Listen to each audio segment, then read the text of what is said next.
Frères et sœurs dans le Christ, amis internautes qui nous suivez au travers de Hosanna Média, bonsoir. Je viens en ce dimanche vous rejoindre pour débattre d'un thème que nous inspire l'évangile de ce dimanche de Pâques. Alors, dans l'évangile, nous voyons Jésus qui rejoint les disciples d'Emmaüs, Cléophas et son compagnon, qui marchaient en direction du village d'Emmaüs. Ils étaient découragés, ils étaient tristes. Ils parlaient entre eux, ils s'interrogeaient sur les derniers événements qui étaient arrivés à Jérusalem. Et Jésus les rejoint, leur cœur est empêché de le reconnaître. Et il les interroge sur le sujet de leur discussion. Et ils s'étonnent que Jésus, résidant à Jérusalem, ne sache pas ce qui s'est passé les jours derniers. Et ils lui disent, ce Jésus était un prophète puissant en parole et en acte. Mais voilà 3 jours que les autorités juives l'ont fait condamner à mort par la croix. Nous espérions que c'est lui qui allait libérer Israël. Et Jésus est étonné de ce que les apôtres, les disciples en général, sont lents à croire. Parce que Cléophas et son compagnon lui rapportent même que les femmes de leur groupe sont allées très tôt à l'aube du dimanche au tombeau, mais qu'ils n'ont pas trouvé Jésus et qu'un ange leur aurait dit qu'il était ressuscité. Et quand les femmes reviennent dire cela au groupe des disciples de Jésus, les apôtres Pierre et Jean vont au tombeau. Et ils voient tout comme les femmes leur ont dit. Mais puisqu'ils n'ont pas rencontré Jésus, ils ont vraiment du mal à croire au témoignage des femmes. Alors Jésus leur fait un reproche. Cœur sans intelligence, lent à croire ce que les prophètes ont annoncé. Il fallait que le Messie souffre pour entrer dans sa gloire. Et donc il va se mettre à parcourir les Écritures juives. Il va partir des livres de Moïse, donc la Torah, et de tous les prophètes, pour leur rappeler ce qui le concernait dans ces livres-là. Et ce faisant, Jésus apparaît vraiment comme le véritable interprète des Écritures. Pas seulement l'interprète des Écritures, mais la clé des Écritures. C'est-à-dire que c'est lui, en définitive, le critère ultime d'interprétation de ces Écritures. Et pendant tout le chemin, alors qu'il fait cette œuvre d'exégèse des Écritures, le cœur de Cléophas et de son compagnon est tout brûlant. Et finalement, ils le reconnaîtront à la fraction du pain. Et ils ne pourront pas en rester là. Ils vont retourner à Jérusalem en toute hâte pour porter ce témoignage aux disciples. Et les disciples eux-mêmes rendront compte de ce que Jésus leur était apparu. Voilà. Alors, c'est pour cela que nous voulons discuter aujourd'hui de ce thème, Jésus, clé et interprète des Écritures. Et effectivement, toute la parole de Dieu doit s'interpréter par Jésus et en Jésus. Et cela, nous le voyons très clairement dans l'évangile de la transfiguration de notre Seigneur Jésus-Christ. Parce que quand Jésus, une nuit, invite Pierre, Jacques et Jean à gravir le mont Tabor pour pouvoir prier, et que là, pendant qu'il prie, il est absolument transfiguré, il est éclatant de lumière, il resplendit de la gloire divine. Et bien, Pierre, Jacques et Jean sont témoins de cette théophanie. Ils voient Moïse et ils voient Élie qui sont apparus également en gloire et qui discutent avec Jésus du prochain départ qu'il va opérer à Jérusalem. Et ce prochain départ-là, c'est véritablement pour sa passion, c'est pour sa mort, pour sa résurrection. Et la voix du Père de la nuée se fait entendre. Et le Père dit, « Celui-ci est mon Fils bien-aimé en qui j'ai toute ma joie, écoutez-le. » Alors cette injonction du Père à écouter Jésus, elle retentit pendant que sur la montagne, il y a Moïse, il y a Élie, il y a Pierre, Jacques et Jean et il y a Jésus. Et ils sont enveloppés dans la nuée qui est le symbole du Saint-Esprit. Et donc, cela veut dire que quand nous écoutons les livres de Moïse, j'ai dit tantôt que c'est la Torah, c'est ce qu'on appelle aussi le Pentateuque, c'est-à-dire un ensemble de 5 étuis, 5 rouleaux, à savoir la Genèse, l'Exode, le Lévitique, le livre des Nombres et enfin le Deutéronome. Quand nous écoutons ce Pentateuque-là, cette Torah, en réalité, c'est Jésus-Christ que nous écoutons.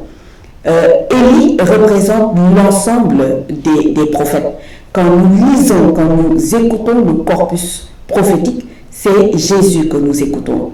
Quand nous lisons les évangiles, qui sont l'œuvre des apôtres, c'est Jésus que nous écoutons. Quand nous lisons les épîtres apostoliques, c'est Jésus que nous écoutons. Quand nous lisons le livre de l'Apocalypse ou les actes des apôtres, c'est encore Jésus que nous écoutons. C'est-à-dire que c'est lui qui nous parle au travers de toute la Bible, y compris l'Ancien et le Nouveau Testament. Et nous allons essayer un peu d'entrer dans l'exercice même auquel Jésus se livre dans l'évangile des disciples d'Emmaüs. Jésus part de Moïse et des prophètes pour dire à ces disciples-là tout ce qui le concernait. Eh bien, effectivement, nous ne pouvons pas attendre un autre Messie parce que c'est lui qui accomplit les Écritures. Quand nous lisons à propos du temple, quand nous lisons le livre du prophète Jérémie, au chapitre 7, les versets 10 à 11, Jérémie adresse une invective aux Juifs qui pensent que parce que le temple de Jérusalem est au milieu d'eux, ils sont prémunis, ils sont garantis et ils peuvent tout se permettre, il ne leur arrivera rien. Jérémie va leur dire, vous venez vous présenter devant moi dans ce temple qui porte mon nom. Jérémie parle bien sûr au nom de Dieu. Et vous pensez, ici nous n'aurons rien à craindre pour tous les méfaits que nous avons commis. Ce temple où s'est posé mon nom, le regardez-vous comme une caverne de brigands? En tout cas, moi, je sais regarder, parole du Seigneur. Ce que dit là Jérémie, c'est aussi rejoint un peu ce que dit aussi le prophète Isaïe.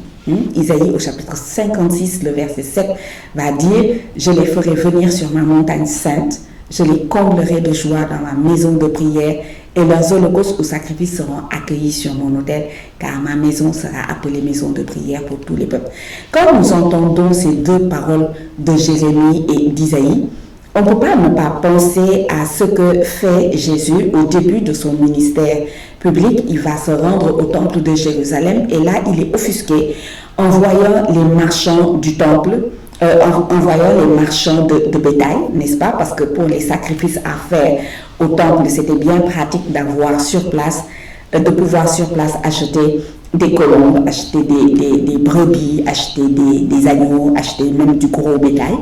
N'est-ce pas? C'était aussi pratique de pouvoir trouver des changeurs de monnaie, puisque la monnaie portant l'effigie de César, la monnaie romaine, était considérée comme impure pour le temple, donc on ne pouvait pas faire d'offrande à partir de cette monnaie. Il fallait changer cette monnaie-là avec celle locale. Donc il y avait des changeurs qui étaient là dans le temple.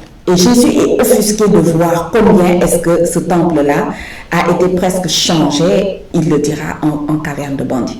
Et donc c'est lui qui va dire, quand il s'est fait un fouet, qu'il a renversé les tables des changeurs, il a ouvert les cages des vendeurs de colombes et il leur a dit, enlevez ça d'ici. C'est lui-même qui dira, ma maison est une maison de prière pour tous les peuples et vous en avez fait un repère de brigands. Et ce faisant, donc, Jésus lit, le texte d'Isaïe 56 et de Jérémie 7, n'est-ce pas?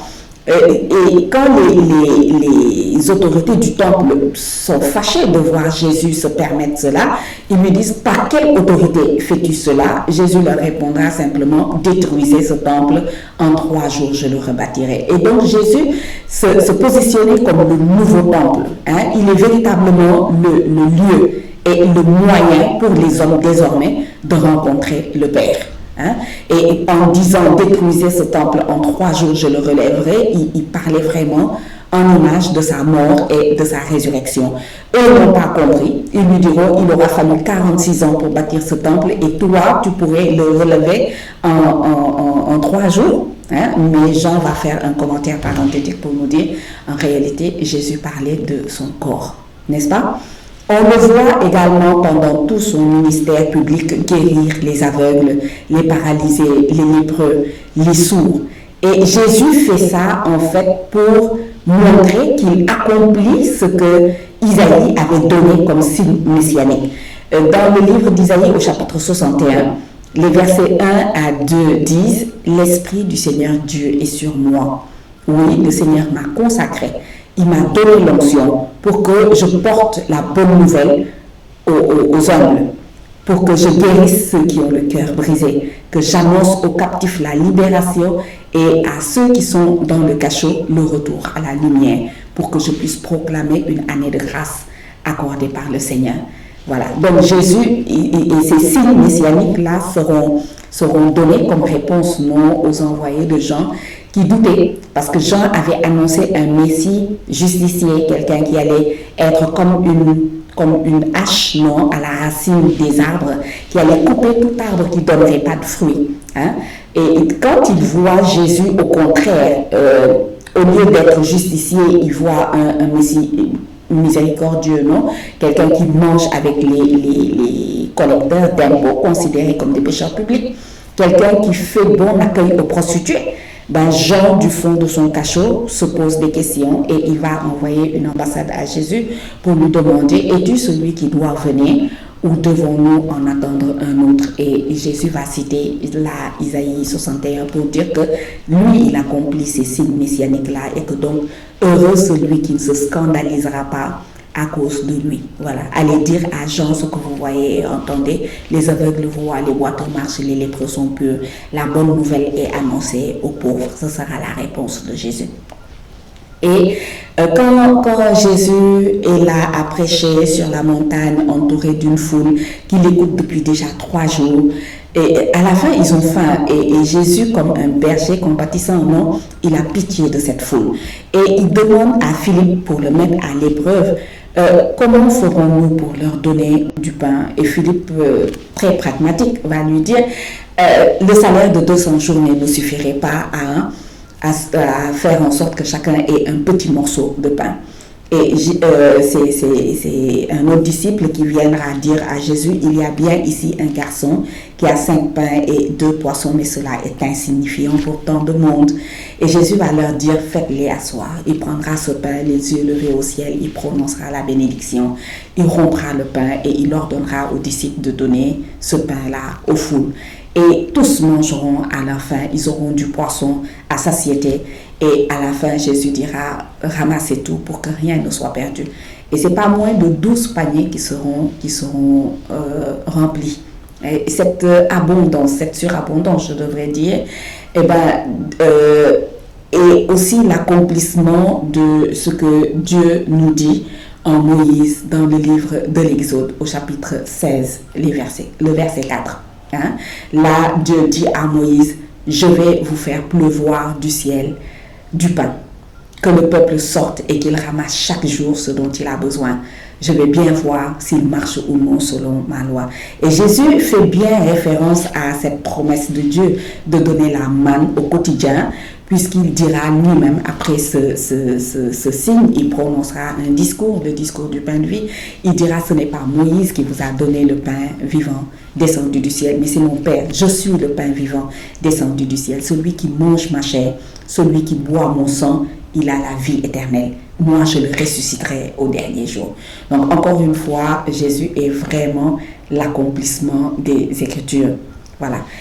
En Jean 6, oui, il va se présenter comme le bon berger. Celui qui donne, en Jean 10, pardon, il va se présenter comme le bon berger, celui qui donne sa vie pour ses brebis. Et c'est un long discours dans lequel Jésus se présente comme celui que les brebis connaissent et que lui, il connaît. Celui dont les brebis reconnaissent la voix. Hein, et il dit, je suis la porte. Oui, il est la porte des brebis parce qu'il est à la fois celui qui nous met dans un périmètre de sécurité et il est celui qui se couche à cette porte afin de se battre contre le loup afin de se battre également contre le voleur. Hein.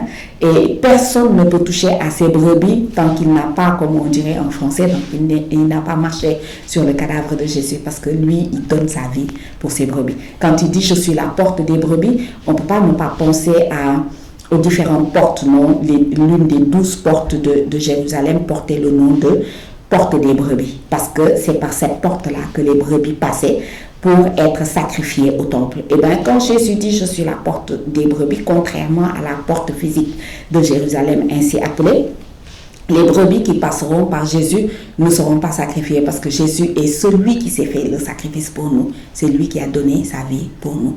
Et donc le fait qu'il s'approprie à lui-même le titre de bon berger, ça peut rappeler plusieurs passages des Écritures. En Ézéchiel, par exemple, chapitre 34, versets 15 à 16, Dieu finit de faire des reproches très durs aux chefs en Israël, autant les prêtres que les rois. Il leur fait de vifs reproches, parce qu'il leur dit « vous êtes de mauvais bergers, au lieu de faire paître mon troupeau, vous paissez vous-même, vous mangez la chair de mes brebis, n'est-ce pas? Et donc moi, je vais vous chasser, et moi-même, je prendrai soin de mes brebis. Je les ferai se reposer dans de gras pâturages. Hein? Celle qui est perdue, je la rechercherai, je la ramènerai. Celle qui est égarée, je penserai celle qui est blessée, je raffermirai celle qui est malade. Je veillerai sur celle qui est forte et je prendrai soin d'elle avec justice. Donc Dieu lui-même se présente comme le véritable berger, le bon berger. Également, Isaïe, chapitre 14, verset 11, disait « Comme un berger, Dieu fait paître son troupeau et son bras le rassemble. Il porte les agneaux sur sa poitrine, il mène les brebis, il mène doucement les brebis qui allaitent. » Eh bien, c'est Jésus qui montrera cette sollicitude-là vis-à-vis des foules dont il prendra soin, et par son enseignement et par ses miracles. Voilà. Donc, Jésus, encore une fois, accomplit ces promesses des prophètes. Quand il fait son entrée triomphale, on l'a déjà dit, quand il fait son entrée triomphale à Jérusalem, monté sur un ânon, acclamé par ses disciples avec des rameaux, il reprend là le rite d'investiture du roi Salomon. Et c'était un rite que le roi David lui-même avait suggéré, non, pour l'intronisation de son fils Salomon. Le roi David avait dit dans le premier livre des rois, chapitre 1, les versets 33 à 35, il avait dit « Réunissez les serviteurs, faites monter sur mon âne, mon fils Salomon, et descendez avec lui à la source de Guillaume. » Là, le prêtre Sadoc et le prophète Nathan le consacreront comme roi d'Israël. Vous sonnerez du corps et tout le monde criera « Vive le roi Salomon !» Puis vous remonterez derrière lui et il viendra s'asseoir sur mon trône. Car c'est lui qui va régner à ma place. C'est lui que j'ai choisi pour diriger Israël et Juda. Alors Jésus est le véritable fils de David, celui qui est intronisé aussi avec le même rite de s'asseoir sur un ânon qui n'avait jamais porté personne. La foule a étendu des habits sur son passage pour dire qu'ils acceptent la domination, ils acceptent son règne sur eux. Voilà. Et ils avaient acclamé ce fils de David avec des rameaux pour dire que leur cœur était tendre et obéissant à ce nouveau roi. Voilà. Également, dans les aspects de sa passion, Jésus est celui qui accomplit toutes les prophéties. Et c'est fou, non, la précision de certains éléments qui se passent pendant sa passion et qui rappellent des textes de l'Ancien Testament, notamment le psaume 41 au verset 10, où il est question d'une trahison. Et il est dit, même le bon ami en qui j'avais confiance, qui partageait mon pain, se retourne contre moi. Ben, quand on entend ça, on pense tout de suite à la trahison de Judas. Et le psaume 41 parle d'un bon ami. Et bien, tout au long de ce repas du jeudi saint, Jésus va appeler Judas mon ami, n'est-ce pas? Et même dans le jardin de Gethsémani, quand Judas lui donnera le baiser traître, non, Jésus lui dira mon ami. C'est par un baiser que tu livres le Fils de l'homme. Jésus fera vis-à-vis de Judas un geste d'amitié parce que Judas est placé à la droite du Seigneur. Jésus prendra directement la bouchée dans le plat et la lui donnera à la bouche, ce qui est un symbole d'amitié. Jésus avait une grande confiance en Judas, puisque Judas, dans le groupe des 12, était chargé de la bourse. C'est lui qui tenait les finances. Voilà. Et donc, malgré toute l'amitié que Jésus a eue pour Judas, oui, Judas l'a trahi. Et Judas l'a vendu pour 30 pièces d'argent. Et là encore, c'est l'accomplissement d'une prophétie, puisque le prophète Zacharie, au chapitre 11 de son livre, les versets 12 et 13, dit « Si cela vous semble bon, donnez-moi mon salaire, sinon peu importe. » Et il pèse 30 pièces d'argent qu'il me donne comme salaire. Alors le Seigneur me dit « Jette dans le trésor une si belle somme à laquelle ils m'ont estimé. Je prends donc les 30 pièces d'argent et je les jette dans le trésor du temple du Seigneur. » Alors 30 pièces d'argent, on sait que c'était le prix d'un esclave, non, du temps de Jésus en Israël. Et donc c'est à ce prix que les chefs des prêtres ont estimé le forfait de Judas, puisqu'ils lui ont payé 30 pièces d'argent pour qu'il puisse leur livrer Jésus. Et quand Judas s'est rendu compte de son péché et qu'il a eu du remords, il est venu dire au chef des prêtres « J'ai péché en livrant un sang innocent ». Et c'était pas leur problème, ils lui ont dit que nous importe. Et donc Judas, dans son désespoir, a jeté cette somme-là dans le trésor du temple et il est allé se pendre. Exactement ce que disait le prophète Zacharie. Et les prêtres ont estimé que cet argent ne devait pas rester dans le trésor puisqu'il avait été le prix du sang. Et c'est ainsi qu'ils ont acheté le champ du potier et qu'ils ont enterré, Judas qui s'était pendu, ils l'ont enterré dans ce champ du potier et ce champ est finalement devenu un cimetière pour les étrangers, à Jérusalem. Et donc ils vont appeler ce champ du potier, ils l'appelleront Akeldama, ça veut dire le champ du sang. Voilà. Quand on regarde également pendant la passion la manière dont Jésus meurt, on comprend que véritablement c'est lui qui est l'accomplissement des Écritures, non? Parce que il était question, toujours dans le prophète Zacharie, au chapitre 12, verset 10, il était question d'un Messie crucifié, d'un transpercé, vers lequel on regarderait, d'un fils unique sur lequel on fera une lamentation, sur lequel on va pleurer comme on pleure sur un premier-né. Et quand Jésus meurt, et il meurt plus vite que les deux autres condamnés, parce qu'il a subi beaucoup plus de sévices que lui depuis son arrestation le soir du jeudi saint. Jésus meurt beaucoup plus tôt qu'eux. Et donc, quand le soldat vient briser les jambes du premier et du deuxième condamné, Jésus, il ne lui brisera pas les jambes, mais avec sa lance, il lui transpercera le côté droit. Et ce transpercement du côté droit de Jésus accomplit également les Écritures, puisque Jean, quand il est là et qu'il est témoin de ce qui se passe, il voit le sang et l'eau qui jaillissent du côté droit de Jésus. Il dit celui qui a vu rend témoignage et Dieu sait que son témoignage est vrai. Et donc le lecteur averti ne peut pas ne pas penser à ce qui se passe dans le livre des Nombres et également dans le livre de l'Exode, puisque les deux livres rapportent ce même fait. Quand Moïse est harcelé par le peuple qui a soif et qui dit « Est-ce que tu nous as fait sortir d'Égypte pour qu'on meure dans ce désert, nous et nos troupeaux ?» Ils veulent de l'eau et Dieu va demander à Moïse de s'adresser au rocher pour que le rocher donne ses eaux. Moïse, au lieu de s'adresser au rocher, frappera le rocher et il en sortira de l'eau, diront les livres bibliques. Mais les livres de la tradition juive disent que lorsque Moïse a frappé une première fois, c'est du sang qui a jailli du rocher et une deuxième fois, il a frappé, alors de l'eau a jailli. Donc le soldat, avec sa lance, il transperce le côté de Jésus, c'est du sang et de l'eau qui en sortent, disant que Jésus est véritablement le rocher qui abreuve toute soif, n'est-ce pas? Et lui-même a connu la soif.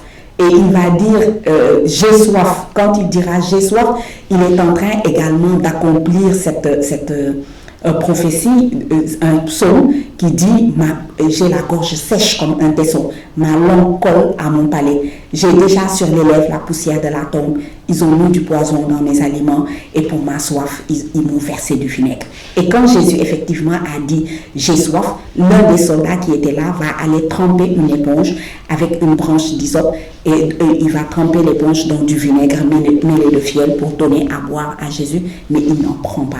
Et c'était une pratique courante parce que ce vinaigre mêlé de fiel, c'était en fait un peu comme de la morphine, non, pour aider les condamnés à supporter leur douleur. Et bien Jésus, il a voulu souffrir en toute lucidité, jusqu'au bout pour nous. Quand on voit également que Jésus est dépouillé de ses vêtements, quand on lui enlève ses habits et qu'il voit que sa tunique est une tunique sans couture, Jean ne nous donne pas au hasard ce détail parce que c'est la tunique du grand prêtre qui est une tunique sans couture pour dire que Jésus est le nouveau grand prêtre de l'Alliance nouvelle et éternelle. Quand ils voient que sa tunique est sans couture, ils se disent ne la déchirons pas, tirons au sort pour savoir qui l'aura. Et bien, les soldats s'en se rendent compte, ils sont encore en train d'accomplir le psaume chapitre 22, les versets 17 à 19. Ils se partagent mes vêtements et ma tunique, ils l'ont tiré au sort. Et bien, c'est bien ce que firent les soldats, n'est-ce pas? Dans le livre de l'Exode, au chapitre 12, les versets 43 et 46, Dieu dit à Moïse et à Aaron, voici le rite de la Pâque. Le 10e jour du mois, dans chaque famille que l'on prenne un agneau, ce sera un mâle sans défaut, un mâle né dans l'année. On gardera cette bête jusqu'au 14e jour du mois de Nissan et au crépuscule, on immolera cette bête. Son sang sera mis sur les montants et les linteaux des portes des maisons où demeurent les Juifs. Et vous mangerez sa chair rôtie au feu.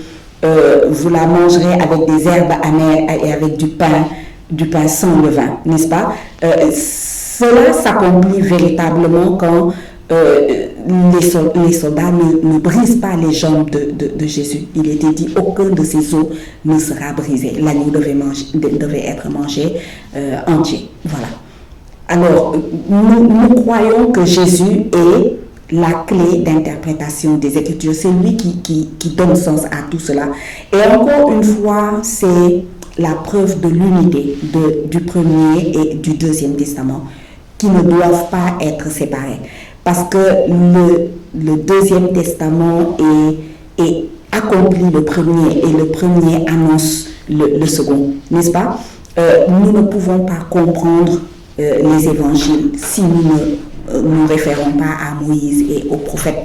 Et Jésus est le prophète. Il est même plus qu'un prophète. Jésus est la parole, puisque le prophète est le porte-parole de Dieu. Le prophète est celui qui profère le message de Dieu, reçu de Dieu. Jésus est la parole même du Père. Au commencement était la parole, et la parole était avec Dieu, et la parole était Dieu. Tout fut par lui, et sans lui, rien ne fut. Et la parole s'est faite chair. Et elle a demeuré au milieu de nous. Cette parole faite chair qui demeure au milieu de nous, c'est Jésus-Christ lui-même. Et quand on nous parle des Écritures, comme Cléophas et son compagnon, notre cœur devrait être tout brûlant. Parce que c'est l'histoire de notre salut qui nous est racontée dans les Écritures. Voilà. Et les Écritures ne devraient pas être séparées du rite de la fraction du pain. Parce que c'est vrai, ils avaient perçu quelque chose qu'ils ne pouvaient pas encore vraiment définir, les disciples d'Emmaüs, surtout le long du chemin pendant que Jésus leur parle. Et heureusement pour eux qu'ils ont insisté. Ils ont insisté fortement pour que le Seigneur entre avec eux et qu'il demeure avec eux. Et quand il s'est assis à table, l'invité devient le maître du repas, puisque c'est lui qui va faire le geste de la fraction du pain. Alors leurs yeux s'ouvrent, ils le reconnaissent et Jésus disparaît de devant eux. Et ils se parlent entre eux, se disant, notre cœur n'était-il pas tout brûlant pendant qu'en chemin, il nous expliquait les Écritures. Et donc, ils retournent à Jérusalem pour porter témoignage. Et on a là les 4 moments de toute célébration liturgique. Toute célébration liturgique commence par un temps d'introduction, un temps de salutation. Et c'est un peu ce que fait Jésus quand il quand il croise les deux disciples d'Emmaüs et qu'il se met à les interroger sur le sujet de leur discussion. Voilà, c'est le temps d'introduction. Et toute célébration liturgique a aussi un temps de la parole. Donc le temps de la parole, c'est quand il se met à interpréter Moïse et les prophètes en fonction de ce qu'il a vécu pendant sa passion, sa mort, sa résurrection. Voilà. Et donc, le troisième moment de toute célébration liturgique, c'est le geste, un geste non, que ce soit un geste sacramentel ou paraliturgique, n'est-ce pas? Donc, le moment dans le livre, dans l'évangile des disciples d'Emmaüs, c'est le moment où Jésus fait le geste de la fraction du pain. Alors, ils reconnaissent vraiment celui qui avait fait ce geste-là le soir du jeudi saint. Et enfin, après toute célébration liturgique, il y a un temps d'envoi missionnaire. Et c'est là que les disciples d'Emmaüs repartent pour aller dire la bonne nouvelle aux apôtres. Et nous également, chaque fois que nous participons à une célébration liturgique, nous devons en puiser des forces pour une activité missionnaire encore plus grande. Et c'est pour cela que certains spécialistes de la liturgie disent que le moment le plus long de toute la liturgie, c'est l'envoi, puisque l'envoi est à vivre pendant, si c'est l'envoi de la messe, quand on nous dit aller dans la paix de Christ, ça veut dire aller répandre cette paix de Christ à laquelle vous avez communié pendant cette célébration liturgique. Et c'est cela qu'il nous faut vivre toute la semaine jusqu'au dimanche suivant. Alors, chers frères et sœurs, je vous souhaite que dans votre vie, vous fassiez une véritable rencontre du ressuscité, que vous l'entendiez, que votre cœur soit brûlant pendant que vous lisez les Écritures ou pendant que vous entendez lire les Écritures, soit dans un temps de partage de la parole, soit dans un cadre liturgique. Parce que c'est Christ lui-même qui est en train de s'adresser à nous. Saint Jérôme disait, quand on ignore les Écritures, c'est Jésus-Christ lui-même qu'on ignore. Rappelez-vous ce que je disais à propos de la théophanie du mont Tabor à la transfiguration. Tout ce qu'on lit, que ce soit l'Ancien Testament, les psaumes, que ce soit les évangiles, les actes des apôtres, les épîtres ou l'Apocalypse, tout nous parle de Jésus. La voix du Père nous dit, écoutez-le. Toute l'écriture nous parle que de Jésus-Christ. Et bien, quand nous entendons, quand nous comprenons, nous devons vivre. Nous devons vivre et nous devons annoncer la parole de Dieu. C'est cela le devoir qui naît de notre baptême. C'est le devoir qui naît de notre confirmation. Voilà, que Dieu vous bénisse et qu'il vous donne un élan jamais stoppé. Que vous puissiez continuer à aller à la rencontre de tous ceux dont vous croiserez le chemin pour leur dire, c'est vrai, il est ressuscité, il nous est apparu, nous l'avons reconnu à la fraction du pain. Que Dieu vous bénisse et que Dieu vous garde. Bon dimanche.